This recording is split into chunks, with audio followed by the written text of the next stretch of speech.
విజయ్ హజారే ట్రోఫీలో యువ ప్లేయర్ దేవదత్ పడిక్కల్ దుమ్మురేపుతున్నాడు. పరుగుల వేటలో దూసుకుపోతున్నాడు. ప్రస్తుత టోర్నీలో ఏకంగా 600 పరుగుల మార్కును దాటేశాడు. ఇప్పటివరకు ఆడిన 6 మ్యాచ్ల్లో 605 పరుగులు సాధించాడు. ఈసారి టాప్ స్కోరర్ గా కొనసాగుతున్నాడు. విజయ్ హజారే ట్రోఫీలో దేవదత్ పడిక్కల్ 4 సెంచరీలు బాదాడు. ఒక హాఫ్ సెంచరీ చేశాడు. తొలి 5 మ్యాచ్ల్లోనే 4 సెంచరీలు కొట్టాడు. తాజాగా రాజస్థాన్ తో మ్యాచ్ లోనూ జోరు కొనసాగించాడు. 82 బంతులు ఎదుర్కొని 91 పరుగులు సాధించాడు. ఇందులో 12 ఫోర్లు 2 సిక్సర్లు కొట్టాడు. ప్రస్తుత టోర్నీలో దేవదత్ పడిక్కల్ యావరేజ్ 100కు పైగానే ఉంది. Strike rate 103.41. విజయ్ హజారే ట్రోఫీలో గతంలో ఎవరూ అందుకోని రికార్డును దేవదత్ పడిక్కల్ సొంతం చేసుకున్నాడు. వరుసగా 3 ఎడిషన్స్ లో 600కు పైగా స్కోర్లు సాధించిన తొలి ఆటగాడిగా రికార్డులోకి ఎక్కాడు. రోహిత్ శర్మ, విరాట్ కోహ్లీ వంటి స్టార్ ప్లేయర్లకు సాధ్యం కాని ఘనతను అందుకున్నాడు. 2018లో కర్ణాటక తరఫున లిస్ట్ ఏ క్రికెట్లోకి దేవదత్ పడిక్కల్ అడుగుపెట్టాడు. తన సెకండ్ సీజన్లోనే రఫాడించాడు. 11 ఇన్నింగ్స్ల్లో 609 పరుగులు సాధించాడు. 2020-21 ఎడిషన్లోనూ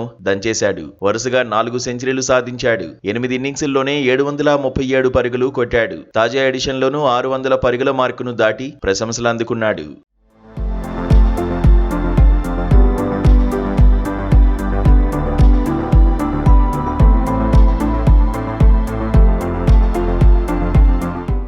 విజయ్ హజారే ట్రోఫీ చరిత్రలో ఎక్కువ సెంచరీలు కొట్టిన ప్లేయర్ల జాబితాలో దేవదత్ పడిక్కల్ 3వ స్థానంలో ఉన్నాడు. అంకిత్ భవానే 99 మ్యాచ్ల్లో 15 సెంచరీలతో టాప్ లో నిలిచాడు. ఆ తర్వాతి స్థానంలో రుతురాజ్ గైక్వాడ్ ఉన్నాడు. రుతురాజ్ గైక్వాడ్ 57 మ్యాచ్ల్లో 14 శతకాలు బాదాడు.